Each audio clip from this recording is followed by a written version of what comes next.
I didn't raise my voice. I didn't ask a question. I didn't even stop breathing. "You're outdated. We're done here," the CEO hissed across the table in my memory, the way people do when they believe the room belongs to them. "Understood," I had said back then, quietly, calmly. That was the moment the retirement trust activated its voting rights. By Monday, the board convened an emergency meeting. By noon, the man who fired me learned he'd dismissed the owner of 76% of the shares. I learned something that day. Silence is leverage.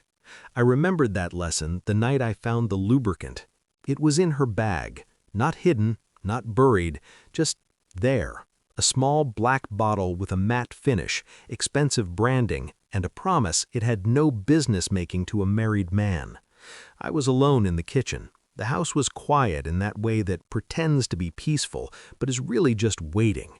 The clock ticked, the refrigerator hummed, the bag slouched against the chair like it had nothing to confess. I didn't touch it at first. I just looked. That's the moment people imagine rage, shouting, plates breaking, accusations thrown like knives. They're wrong. The truth didn't arrive like fire.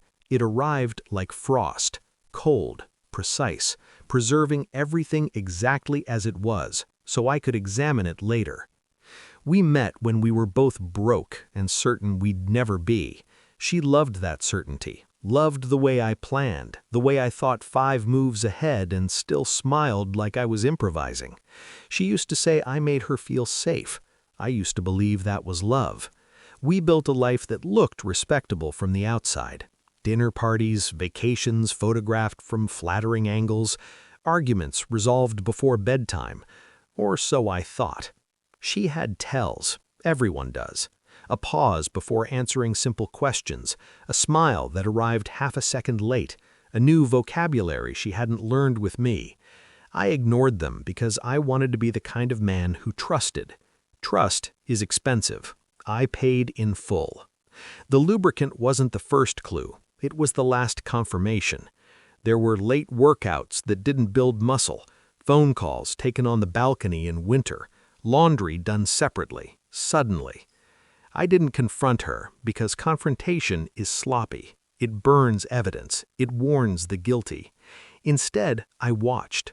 I learned her patterns the way I used to learn markets, where she went, who she avoided naming, how she said nothing when silence would do more damage than lies. Pain came first, then clarity, and clarity is when planning begins. I checked accounts, quietly. I copied messages, casually. I recorded timelines, patiently. I spoke to a lawyer without saying her name. I spoke to a private investigator without asking questions that could be traced.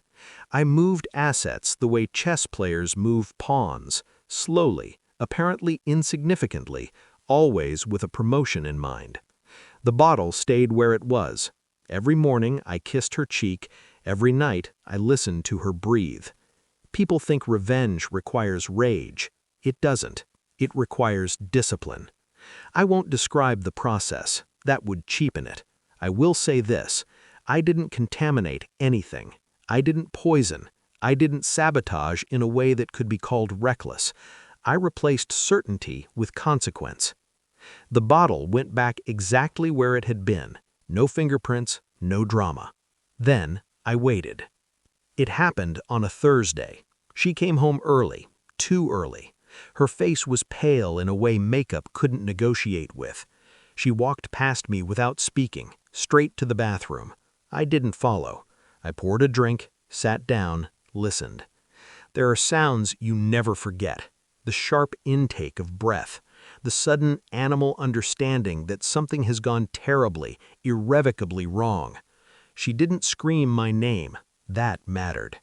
The hospital visit was educational. Doctors ask questions. They document. They don't care about your secrets, only your injuries. I sat beside her bed, calm as a man waiting for a delayed flight. I held her hand when she reached for mine.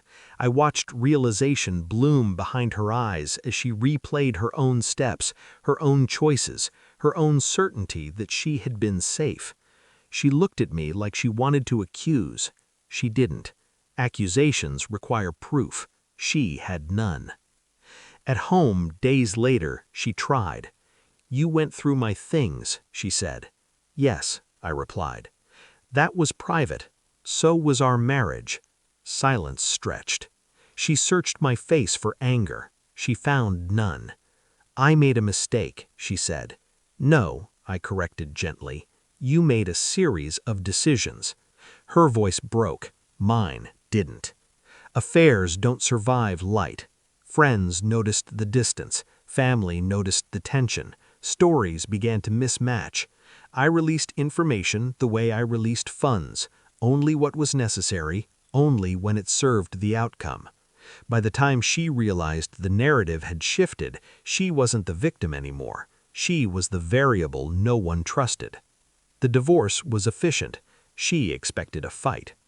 She expected negotiation. She got compliance. I already had everything I wanted. Custody arrangements, asset division, silence clauses. The day she signed, her hand shook. Mine didn't. I don't hate her. Hate is messy. It lingers. What I feel is cleaner than that. I learned who she was. I adjusted accordingly. Just like the CEO learned, too late, that firing the wrong man doesn't end a career. It transfers ownership. People ask if I regret it. I don't, because revenge isn't about cruelty. It's about balance. And balance, once restored, is very, very quiet.